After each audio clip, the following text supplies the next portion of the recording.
first premise that I would say I have as a professor, and I don't think this is universal, but it's certainly true for me, is every person has value, every person has needs, every person needs to feel that they're needed.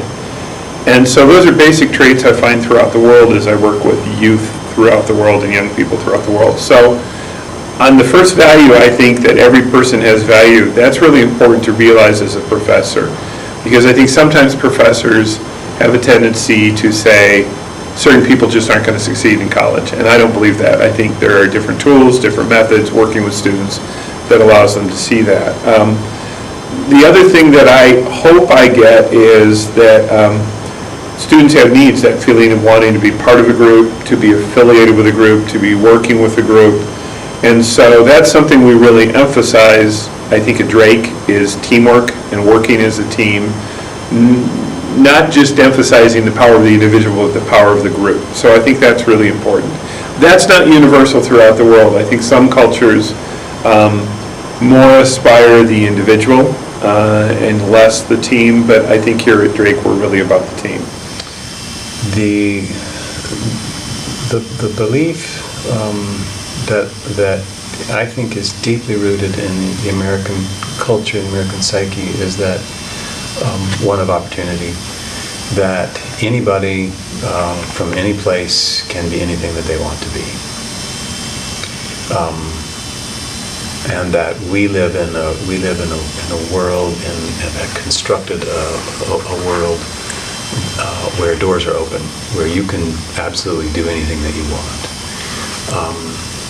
And I think that most Americans, I mean, that part makes me really kind of nervous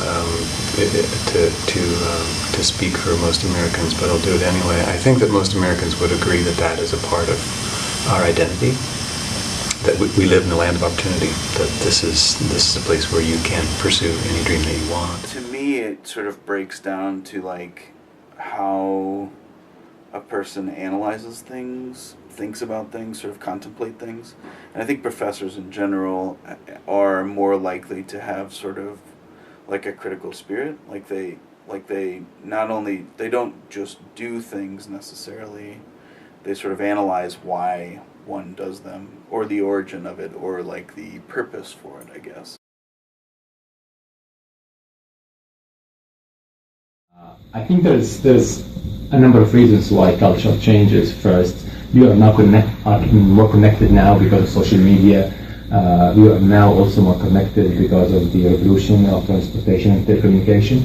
So we get to know about the outside world, we get to travel more. When I was in college, it was very uncommon for people to travel.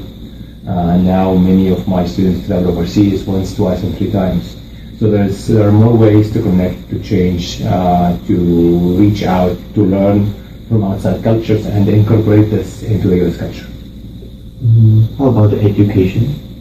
I think education also is evolving. I started teaching in college 18 years ago, and I think the generational gap is different. If professors don't accommodate themselves to the changes in their student population, the educational process would not be as helpful. So now the attention span is much shorter for students than used to be. Their expectations of what they can do in class and outside class is different.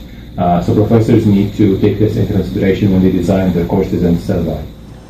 I see less of a hunger and curiosity, and maybe it's because I'm getting older and so I get a little more cynical, but I know when I was in college, this is going to sound strange, but the stuff we really enjoyed doing, which was communication, they had to kick us out at night. They couldn't get us out of the building. We just wanted to keep doing things and trying things, and that curiosity, that hunger to do things.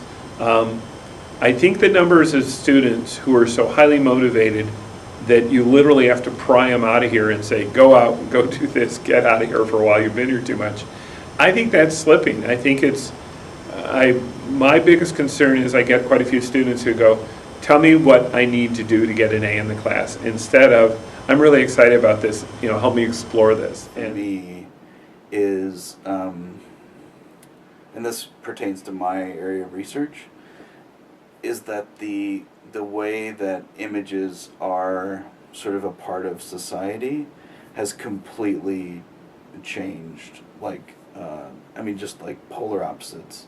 So like when I was in school, an image was still a thing that like had some power, and this is going to sound crazy, but like even you would look at magazines, I think, and be able to sort of like think about what the magazine advertisements were trying to do, what they were doing differently than other magazines, or like bus stops or things like that. Since then, and that was only, you know, I graduated undergrad in 2001. Since then, with the sort of explosion of like personal devices for taking photographs, there are just so many more images in our lives on a daily basis than when I was in school. And so that whole relationship sort of has changed. Like, you all have grown up with like the proliferation of images, and not just photographs, but like, you know, digital images, or like, you know, things in the hallway, things on bus stops. Like, all of that has changed really rapidly in my mind, because I don't feel like I'm that old, you know. So like how students, that's been a challenge to me, is to talk to students about how they perceive images, because I'm completely separated from them in that. My view of culture, I see it as something that is organic, and that if it's not changing, if it's not evolving, that it's either not functioning, it's not healthy, or it's doomed, because the times are changing in some really swift and significant ways. Culture is a part of that, is a player in that change, and so we have to be. Some of the changes certainly are negative. Some of them are positive, but the conversations that we're having about that, to be able to say, you know, hey, what's going on with our culture? What is happening to the discourse these days? How are we affirming the ideals that we? I mean, Ferguson is a perfect example of shining a light on American culture in a way that gives us the opportunity to say, okay, there are some people for whom the justice system is a vastly different experience than for other people. So if as Americans we talk about, you know, justice for all, well, how is that being acted out? How are we living that? And those things are changing, those things are evolving, in part because of the conversations that we're having, and the way that we can say, you know, hey, you know, this is not the justice that we can lay claim to. This year, I think there is still a very strong dichotomy between the different groups in terms of the way they feel they're portrayed, the way they feel they're viewed, the way they feel they're integrated into society. I think there's still a divide that, although getting better, is certainly not good. Unfortunately, I think that still goes on college campuses. We still deal in generalizations. We still deal in preconceptions.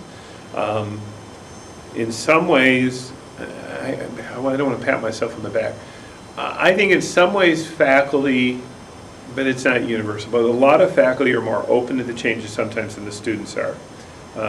Our faculty, to a large degree at Drake, have traveled, have been to different parts of the world, have been in a different mix of cultures. Sometimes, quite a few of our students have never been in a mix of cultures. They've never been overseas, they've never been in racially diverse situations. And so it's harder for them to understand it, to deal with it, to comprehend. And so sometimes I think they fall easier to generalizations than our faculty do. Now, once again, that's not universal. I think there's some faculty who do not handle it well and don't know how to deal with it. But, I have been always really big on being on time and doing homework and assignments on time. I was told that by one of my professors back in Cairo. The first time he came to teach us, we were sophomore in college, said, if I'm late 5 minutes, you guys have the right to go. That is highly unexpected back in the day. So I think I did not have any problem. I think my students think I'm too demanding regarding time-wise, especially international trips. So I didn't have any problem regarding that. Most of the educational tools like blackboard, the clickers, I had used before. So I was lucky that I was educated in Egypt in a very, I would say, liberal academia in an elite school. So the transition to the US was not as difficult as many people in other countries or even in Egypt that did not have the educational opportunities to learn from really good professors and to have access to materials and technology.